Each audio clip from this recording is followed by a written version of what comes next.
একলব্যর কথা রাখতেই একলব্যর মন জিতে নিল রাঙা। সম্পূর্ণ জানতে ভিডিওটিতে একটি লাইক করে দেখতে থাকো। গল্পের শুরুতেই দেখা যায় রাঙা যাবে একাডেমিতে, কিন্তু তার আগে একলব্য রাঙাকে নিয়ে যেতে চায় আহিরির কাছে।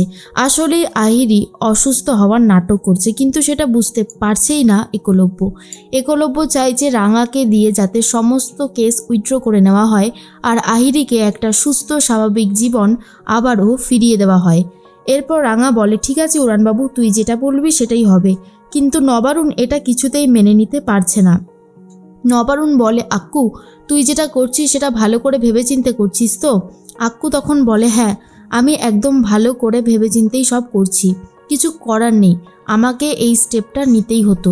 এর মধ্যেই সাত্তকী বলে, রাঙা তুই যা, তুই ভালো করে একাডেমিতে গিয়ে অনেকক্ষণ ধরে প্র্যাকটিস কর, বুঝেছিস? আমার এতেই বরং সুবিধা হবে। এর মধ্যেই রাঙা তো প্র্যাকটিস করতে চলে যাচ্ছে। আর ঠিক তখনই আক্কু বলে, চলো রাঙামতি, এখানেই তোমাকে কথা বলতে হবে। রাঙা সবার সামনেই বলে আহিরির বিরুদ্ধে যত যা কেস সে করেছিল সবটাই উইথড্র করে নিল আর আহিরিকে একটা সুন্দর জীবন উপহার দিল। তখনই আহিরির বাবা মা খুব খুশি হয়ে যায়। এরপর যিনি ছিল অফিসার, তিনি তখন বারবার করে একটা কথা রাঙাকে জিজ্ঞেস করতে থাকে, দেখুন আপনি যা করছেন তা জেনে শুনে করছেন তো? আপনার সম্মতি এতে আছে তো? আপনি কারুর কাছ থেকে জেনে তারপরে এইসব করছেন না তো? কেউ আপনাকে জোর করেছে? তখন রাঙা বলেন, না আমাকে কেউ জোর করেনি, আমি নিজের ইচ্ছাতেই সজ্ঞানেই আহিরি দিদিকে মুক্ত করে দিচ্ছি। আর তখন আহিরি মুক্ত হয়ে যায়। এর মধ্যেই আহিরি খুব খুশি হয়ে যায়, একলব্যকে জড়িয়ে ধরে বলে, একলব্য আজ আমি অনেক খুশি হয়েছি, বিশ্বাস করো আজ আমি এতটা খুশি হয়েছি যে তোমাকে বলে বোঝাতে পারবো না। আমি একটা সুস্থ স্বাভাবিক জীবন আবারও পেতে চলেছি, আমার তো অনেক আনন্দ হচ্ছে। তখনই একলব্য বলে, আহিরি তুমি সুস্থ স্বাভাবিক জীবন পেয়েছো ঠিকই, কিন্তু তুমি ভবিষ্যতে যদি আর কখনো কোনো অন্যায় করো, এরপর থেকে কিন্তু আমি আর তোমাকে কোনোভাবেই সাথ দিতে পারবো না। আশা করছি আমার কথাটা তুমি খুব ভালোভাবেই বুঝতে পেরেছো। এর মধ্যেই রাঙা তো সেখান থেকে চলে যায়। রাঙার অনেক খারাপ লাগে, তবুও রাঙা কিছুই করে উঠতে পারে না।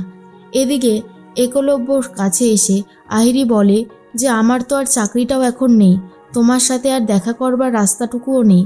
একলব্য বলে, তুমি যে অন্যায় করেছো এতে তুমি আর কোনোদিনও এই চাকরিতে ফিরতে পারবে না আহিরি, এটা তোমাকে মেনে নিতে হবে। যত তাড়াতাড়ি তুমি এটা মেনে নেবে তত তাড়াতাড়ি তোমার জন্য ভালো।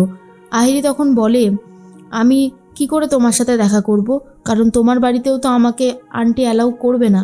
একলব্য বলে, এ বিষয়ে আমি পরে কথা বলবো, তুমি যাও তোমার বাবা মার সাথে বাড়িতে, আমি একটু রাঙামতির একাডেমিতে যাব। তখনই আহিরি বলে, তুমি তোমার বউয়ের কাছে যাবে?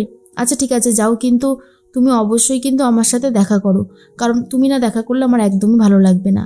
এর মাঝখানে দেখা যায় প্রমিতা নবারুণের কাছ থেকে জেনে গেছে যে আক্কু রাঙাকে দিয়ে জোর করে আহিরির বিরুদ্ধে যত কেস ছিল সবটাই উইথড্র করে নিয়েছে। এরপর প্রমিতা রেগে গিয়ে বলে, এটা ঠিক হলো না, কিছুতেই ঠিক হলো না। আক্কু একবারও আমাকে জানানোর পারমিশন নিল না, কিছুই হলো না। কৃষ্ণা বলে, বৌদি এই আহিরি মেয়েটাকে না সত্যি কথা বলতে আর ভরসা বিশ্বাস কিছুই করা যায় না, ও যদি আবারও কোনো ক্ষতি করার চেষ্টা করে তখন কি হবে?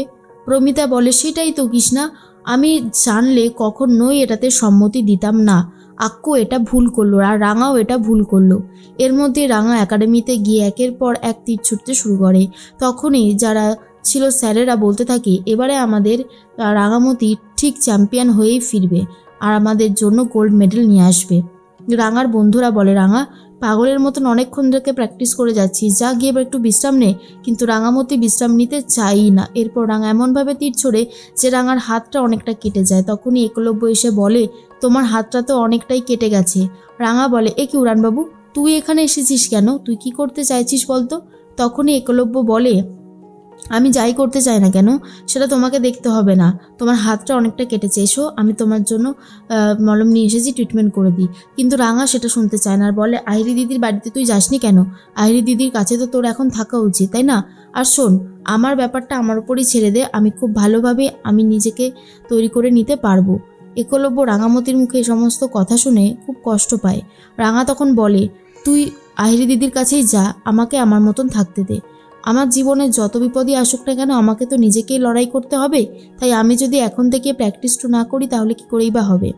একলব্য রাঙামতির কথা শুনে বুঝতে পারে যে রাঙামতি তার উপর রাগ করেছে, কিন্তু একলব্য ভাবে, রাঙা তুমি আজকে আমার বুকের ওপর থেকে একটা পাথর সরিয়ে দিয়েছো, আর তার জন্য আমি তোমার কাছে কৃতজ্ঞ। আমি জানি তুমি অভিমানবশত এই কথাগুলো বলছো, বাট তুমি আইরিকে ছাড়িয়ে আমার মন জিতে নিয়েছো, এটা একদম সঠিক কথা।